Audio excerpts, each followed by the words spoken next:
Welcome to Act 2 of Extra Time. I'm Greg Lawless alongside Shep Messing and Jason, the producer. Act 2, I love LA. Well, the Los Angeles Galaxy have gone from worst to first, and now they're into the MLS Cup final against Real Salt Lake on Sunday as part of the build-up to our live show from Seattle.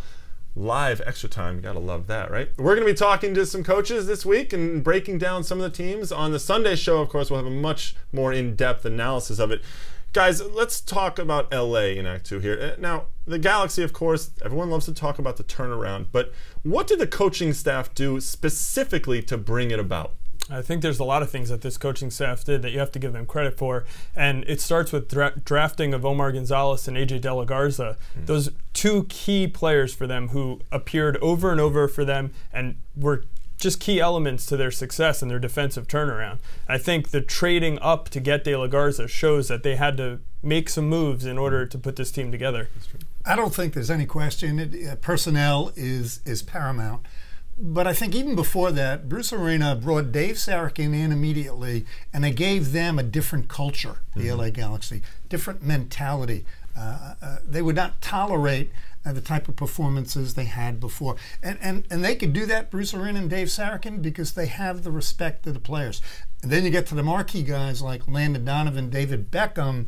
They had to buy into that as well. Bruce Arena and Dave Sarachan came in with that kind of respect. I think that comes in more into the personnel because they brought in so many players who had that already, that understanding of Bruce Arena and what he wants from the national team. The Eddie Lewis's, Jovan Karofsky's, all those guys. Greg Berhalter, another example. And they brought in some good veterans, also Donovan Ricketts, guys who could, they could deal with Beckham, let's say, on a man-to-man basis from the start. That was huge, I think. And this coaching staff has done a terrific job. And now, though, they go to MLS Cup final. Can they win the big one?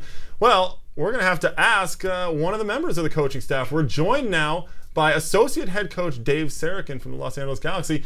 Dave, I want to start out with one question you might not have answered yet. The big turnaround happened, but did you and Bruce Arena expect that this would happen at the beginning of the season? And well, listen, I would be lying if I said that we would be in the finals battling to win the Cup at the beginning of the season, but I would certainly have said that with the changes that we made, we would be a very competitive group and tighten things up on both ends of the field. And in this league, the margin is so close. But no, I can't honestly say that I would have predicted this. Dave, the media 90% of the time has a knee-jerk reaction, and I got on the LA Galaxy bandwagon early. But right now, everybody's saying Salt Lake. This is going to be a very challenging game. What concerns you the most about Salt Lake? You're right, Shep, absolutely, and thanks for getting on our bandwagon, by the way. Look, Salt Lake, certainly the results this year we had with them were tight games. We tied them there very late in the game, and they beat us at home, and they're a good team. We respect them. They've got a blend as well of a few veterans and guys that have been in the league that know how to win. They've got a goaltender that I think is playing well. Their defense, their back four is solid. They've got some breakaway speed. So they've got a lot of elements that certainly would concern any team, and certainly we're going to be looking closely at them this week when we prepare for them on the weekend. So we know they're a formidable foe.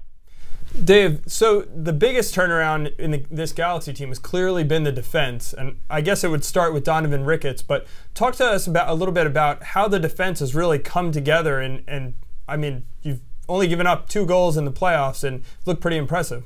Well, yes, when you talk about our defense, I'm very quick to make sure that we all kind of are talking about the same thing, because clearly Donovan Ricketts has been phenomenal. Our back four, our center back tandem, phenomenal. But the collective mindset of our 11 is really what I consider the defense. And that starts with our forwards up front doing the dirty running, our block in the midfield making it hard to block passing lanes and make it hard on teams to get through us.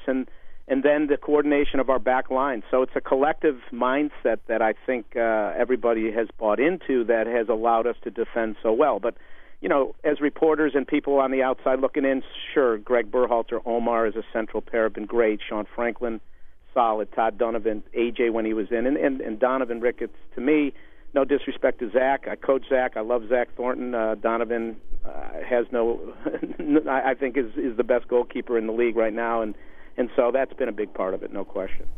Well, Dave, Salt Lake showed that they can deal with speedy strikers and tricky strikers against Chicago. They showed that, and obviously against Columbus too. What are you guys going to do to free up space for Landon to start running at that back line? Well, I can't share too many secrets over the phone, but we got to try though. Yeah, listen, it's a good question. I don't think there's a whole lot we have to tell Landon and teach or coach Landon this week to prepare for finding space.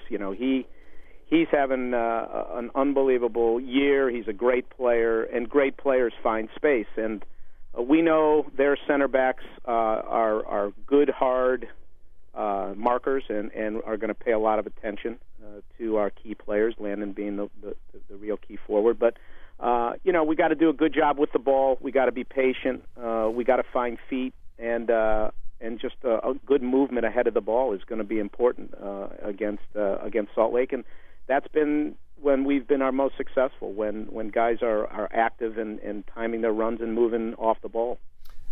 Obviously, the mentality in the locker room has to be very good right now. Take us right up to game day. What will you be emphasizing as they take the field? Shep, I can't imagine we're going to alter too much. Bruce and I, we've been around a lot of this kind of scenario. A lot of these players have been around big game preparation, and I think the less distractions, the better. The more normalcy, the better. It's easy to say, but it's sometimes hard to come through with that mentality when there's a lot of things going on Friday and Saturday. But really, the same preparation will continue. We'll do our training, we'll work hard there, we'll prepare, we'll tail it back toward the end of the week, and do our preparations on Salt Lake, and then and leave the guys to their own devices the way they've been getting prepared all year. Hey, Dave, just wanted to ask you, as you were talking about the forwards, Edson Buttle's definitely a key part to your offense, but hasn't really been scoring lately. Obviously, you guys have been winning, so that's okay. Is there something that you can do to get Edson, I guess, that confidence of a key striker? It's a good question. Edson hasn't scored much lately, but what we see in our training and in the games in the playoffs has been a guy that's been a handful physically, battling for balls, creating second ball chances to pick up and scoop up for possession. He's trying hard, almost a little too hard at times. I think he needs to just get one goal to get him going, and maybe he's saving his best for last. But a lot of the little things he's done has really helped us, and hopefully, he can sort of get on the score sheet on the weekend. Dave, one last question. After the game against Houston, David Beckham told the media that sometimes controversy can actually bring a team together. What were your thoughts and the coaching staff when you heard that? Well, I guess, when David says it, you believe it. This guy, there's perception and reality, and there's a lot of perception about David, but the reality is he loves to play. He's totally committed to this team. And, I think some of the controversy, this guy finds a reserve somehow, and you see it even in games. When you think he's shattered, he finds a way to reinvent himself and make a difference, and he did it with controversy, and he's done it on the field. So I think that's probably a truism in the case of the Galaxy this year. Well, we'll see if he can find that reserve one more time in the final. Thanks very much for joining us, Dave. Thanks, guys. You do a great job. Thank you. Thanks, Coach. Dave Sarachan, associate head coach for the Los Angeles Galaxy there, telling us what LA needs to do in the final. A little bit about Beckham finding something in the Cup final. We'll see about that. On Sunday, of course, we're going to have the live Extra Time show, 90 minutes. It starts at 7 p.m. Eastern Time, 4 p.m. Pacific. In Act 3 of Extra Time this week, we will talk to RSL coach Jason Kreis about his thoughts about what Salt Lake needs to do to beat LA in MLS Cup.